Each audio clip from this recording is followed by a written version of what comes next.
Assalamualaikum warahmatullahi wabarakatuh. Perkenalkan, nama saya Kansa Levia Oriwarda, NIM 811141922. Pada kesempatan ini saya akan membahas mengenai metode penelitian dan penulisan hukum. Yang pertama, judul yang saya ambil untuk jurnal ini adalah masalah pengangguran dan peranan Undang-Undang Ketenagakerjaan dalam mengatasinya. Pendahuluan. Permasalahan pengangguran bukan hal yang asing lagi bagi berbagai negara, tidak terkecuali Indonesia. Dalam beberapa tahun terakhir, Indonesia memang telah mengalami peningkatan jumlah angkatan kerja sebanyak 1,59 juta orang, dan hal ini dapat mengurangi jumlah pengangguran. Namun, hal ini tidak menutup fakta bahwa Indonesia masih memiliki masyarakat yang tidak bekerja atau pengangguran. Maka dari itu, Indonesia melakukan berbagai cara dan upaya untuk mengurangi bahkan menghilangkan angka pengangguran. Hal ini dilakukan dengan berbagai cara, salah satunya dengan mengadakan hukum ketenagakerjaan dan undang-undang ketenagakerjaan. Rumusan masalah yang saya ambil adalah 1. Apa penyebab seorang menjadi pengangguran? Yang kedua, upaya apa yang dapat dilakukan untuk mencegah dan memperbaiki masalah pengangguran? Dan yang ketiga, apakah upaya tersebut dapat berjalan secara efektif? Metode penelitian. Jenis penelitian yang saya gunakan di sini adalah penelitian non-doktrinal. Penelitian non-doktrinal adalah sebuah riset hukum yang menggunakan metode yang diambil dari berbagai disiplin lain untuk menghasilkan data empiris guna menjawab pertanyaan-pertanyaan yang dipermasalahkan. Selanjutnya yaitu pendekatan. Pendekatan yang saya gunakan adalah pendekatan case approach, yaitu sebagai pendekatan untuk menjawab pertanyaan isu hukum yang sedang dialami. Penelitian yang melibatkan manusia atau hal yang berkaitan dengan manusia sebagai objeknya sering dilakukan dalam bentuk penelitian kuantitatif. Hal ini beranjak dari pandangan bahwa penelitian kualitatif mampu memberi hasil yang relatif pasti karena dapat memberi bilangan-bilangan yang menggambarkan ukuran tertentu tentang objek penelitian. Selanjutnya yaitu hasil dan pembahasan. Hasilnya yaitu dalam memastikan masyarakat memiliki pekerjaan, masalah pengangguran harus diselesaikan dari akarnya. Berdasarkan data yang dikumpulkan pemerintah, banyak pengangguran di Indonesia disebabkan oleh kurangnya skill dan pengetahuan dan kurang cocok dari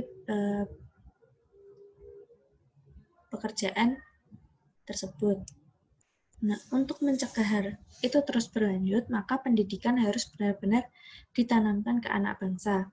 Hal ini sudah diimplementasikan menjadi peraturan, yaitu peraturan wajib belajar selama 12 tahun oleh peraturan nasional yang terdapat dalam Peraturan Menteri Pendidikan dan Kebudayaan Nomor 19 Tahun 2016 Pasal 2A.